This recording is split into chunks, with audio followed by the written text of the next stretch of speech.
Welcome to the Retirement Made Easy podcast, a show created to be your go-to source for straightforward retirement advice. Best of all, it is presented in a language that you can understand. Are you ready for some straight talk on retirement planning without all the fluff? Well, you found the right podcast. Here's your host, certified financial planner, Greg Gonzalez. Welcome to the Retirement Made Easy podcast. I'm Greg Gonzalez.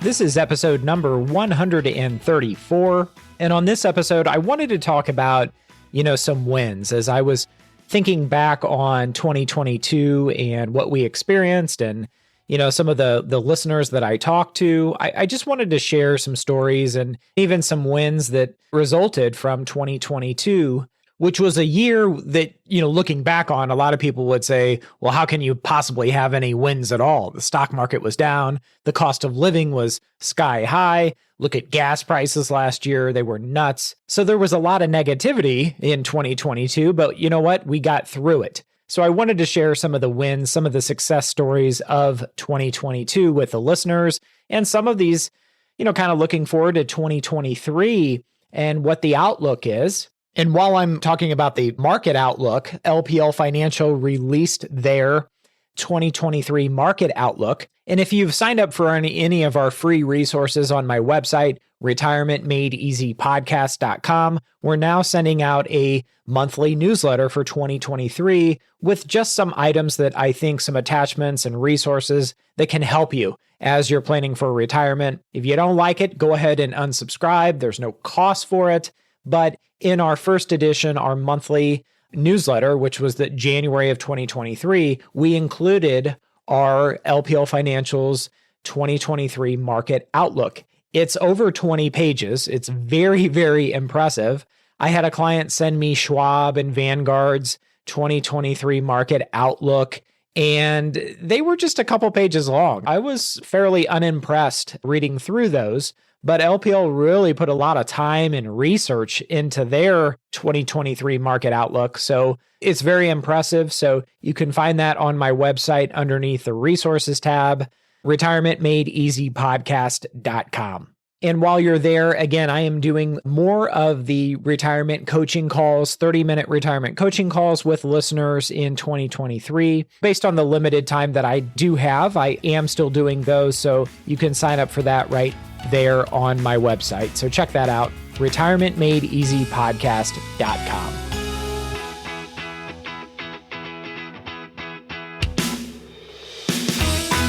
All right, let's jump into today's episode, which is talking about some wins, some success stories, looking back on the year of 2022. I think these stories will really be interesting and beneficial to you as the listener. So, of course, with the market being down last year in 2022, you can imagine I had a lot of questions from listeners. I had a lot of questions from clients about not only tax loss harvesting, so meaning if you have a non-retirement account like a brokerage account, does it make sense to harvest some of the losses? And you got to be careful because there's what's called the wash sale rule. So meaning if you sell a stock or a mutual fund, an ETF, whatever you own, whatever investment you own, if you sell it and book the loss, you can deduct up to $3,000 per year of a capital loss on your tax return. And then anything over and above the $3,000, that just gets carried over to future tax years. But you've got to be careful about the wash sale rule. So a lot of people were very unfamiliar with that, which this is a win, is I was able to teach people, hey, be careful with that wash sale rule, because if you book that loss, you have to wait 30 days to buy back the security. So if you sell the mutual fund or ETF, hey, great, you book the loss, that'll help you tax-wise, but wait 30 days until you buy it back, because the wash sale rule essentially wipes out your ability to deduct that capital loss if you buy back that same security or like security within 30 days. So tax loss harvesting was very popular last year, people harvesting those capital losses that they might have and helping themselves out tax-wise on their 2022 taxes. Also, with the stock market being down and a lot of investments being down last year, a lot of people were taking advantage of Roth conversions. And what's a Roth conversion? Well,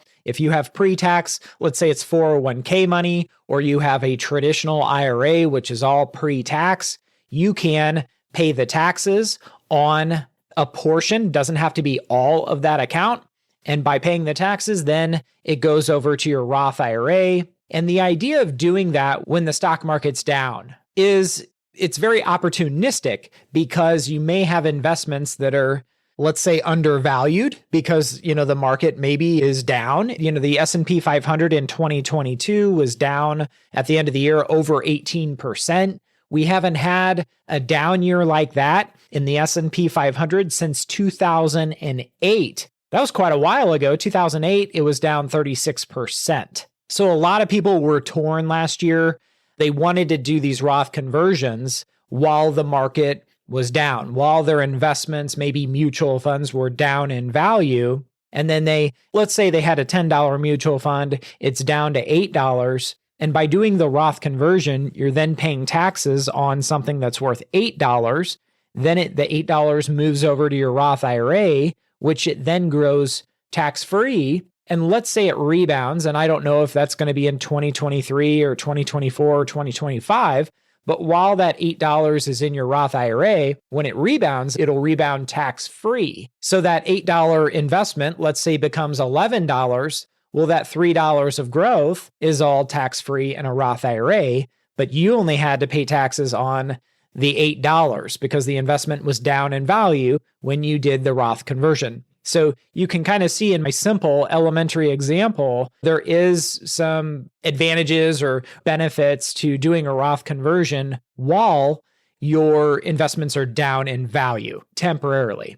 And a lot of people, especially if you're still working and maybe your income, let's say, isn't as predictable as you'd like it to be because maybe you have bonuses or commissions or things like that, well, a lot of those people will wait to do the Roth conversion until the end of the year to see where they kind of land on the income for the year. Let's say they wait until December 20th to do the Roth conversion, because then they can be very, very precise and take a good estimate of what's going to make sense on the amount of the Roth conversion to keep them in the same tax bracket they're already in without jumping to the next tax bracket by taking too much of a Roth conversion. So I had quite a few clients and podcast listeners that were doing these Roth conversions at the end of the year in December of 2022. And quite frankly, it really kind of worked out for those people because the stock market was still down in December. Like I said, it ended the year, the S&P 500 ended the year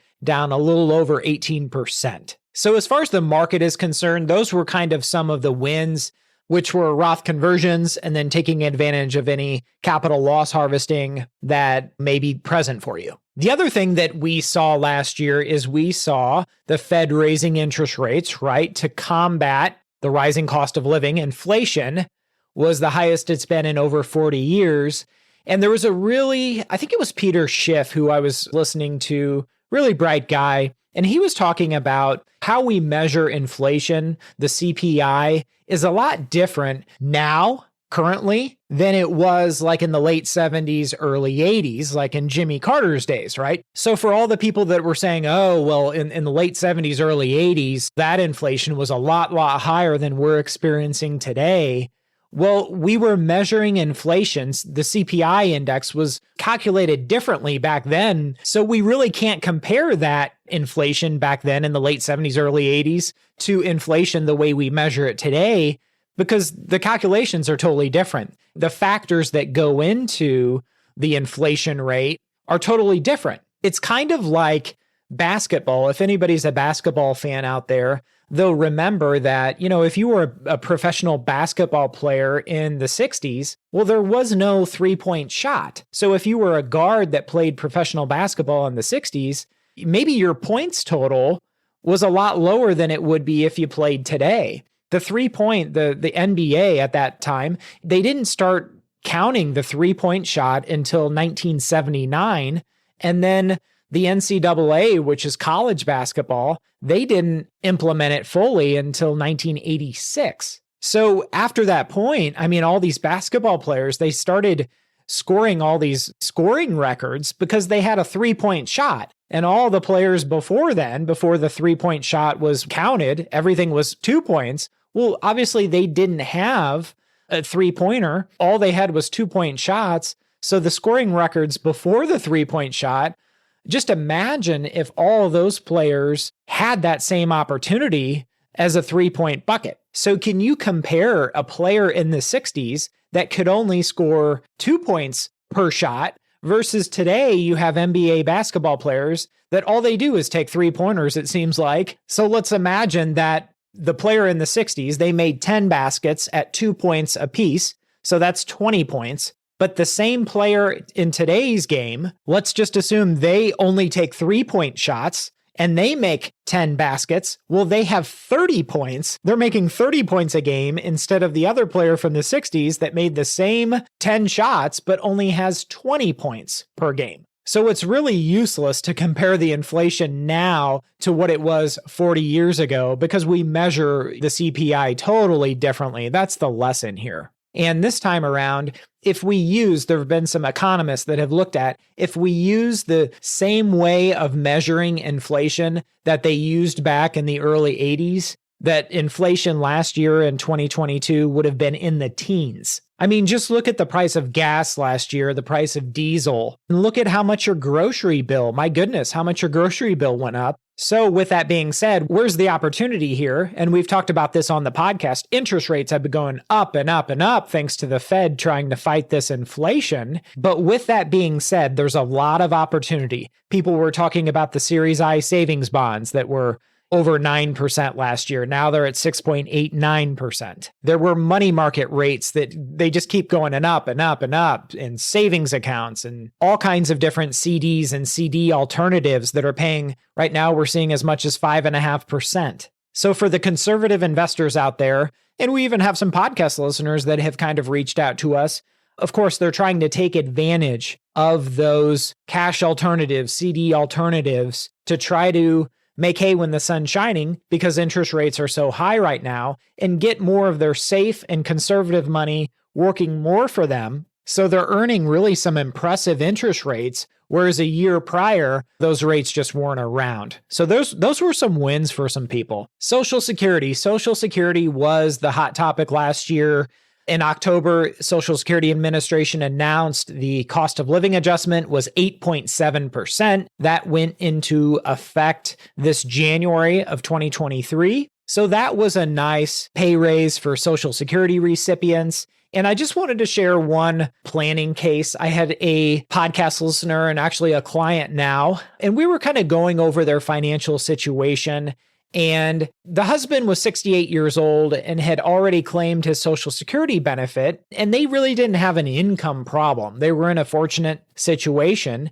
And with him being 68, we decided to turn off his Social Security benefit, to stop his Social Security benefit last year. And why did we do that? Well, when you're past your full retirement age, you can stop your benefit and then you get deferral credits. So between your full retirement age and age 70, you get 8% per year. So when we decided to do this, not only is he going to get 8% deferral credits, so his benefit while he stops it is growing at 8% per year, and then he'll restart it when he turns 70, but he's also going to get the 8.7% bump COLA in January. This January he did. So we stopped it last year. So you add those two together, in 1 year, he's going to get 16.7% a boost to his Social Security benefit. So that, for that client, was just a huge win. He was blown away by that kind of planning. And his wife was appreciative as well because she's going to one day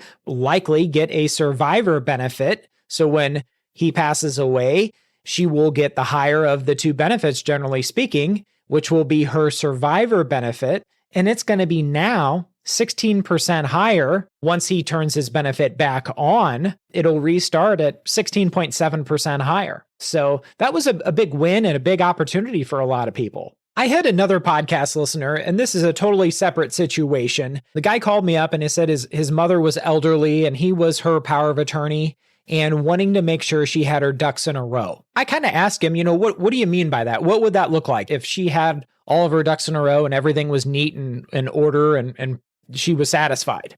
And he said, well, really what she worries about is she doesn't want to leave a mess to me and my sister, if she were to pass away. And she's just not confident in how things are titled and set up.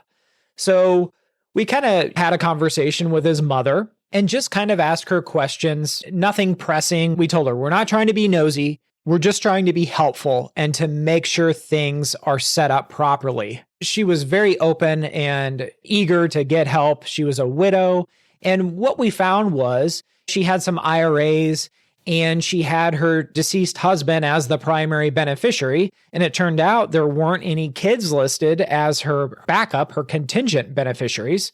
So the first thing we wanted to do was, hey, we've got to let your IRA custodian know that, hey, your husband has now passed away. We want to add your son and daughter as your primary beneficiaries. So should something happen to you, it would then pass to your children without probate getting involved. And she was kind of embarrassed that that was something that she had just overlooked, but she was always under the assumption that, hey, the kids were added on there as backup or contingent, but that was something that we kind of found. Her bank accounts, a couple of ways you can do that. You can add the kids on as joint owners, which I'm not a huge fan of, but that will really depend on the relationship you have with your kids and how trustworthy they are. In this person's case, they could actually do what's called payable on death. It is essentially assigning beneficiaries to her bank accounts. So should something happen to her, it would pass to her son and daughter outside of probate. So that took care of that. Her vehicle was already had TOD to her son. So that was all taken care of. Her home, we wanted to make sure it was titled so it would pass to her children outside of probate. So we kind of gave her a couple different options there to make sure that could be structured in a way that would totally avoid probate. And she was all on board. And one other thing, she sent me some copies of some savings bonds that she had that were very, very old. And what we discovered was they had matured about 5 or 6 years ago. And so they weren't paying any interest anymore. So those were something that she could cash out and she could put into a CD or money market fund or something that would pay her some interest. So all in all, this was a win for this podcast listener.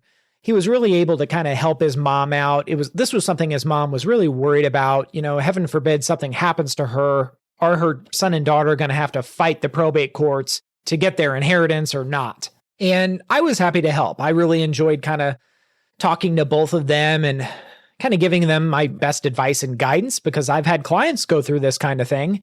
And if I can help somebody make sure their ducks are in a row, as her son said, I'd be glad to. So that was really fun for me. And around Christmas time, she sent me a really, really nice handwritten Christmas card. So that was a shining star, a big win for me and for them for 2022. Here's another win. I had someone that was referred to me last year from another client. They were actually a family member.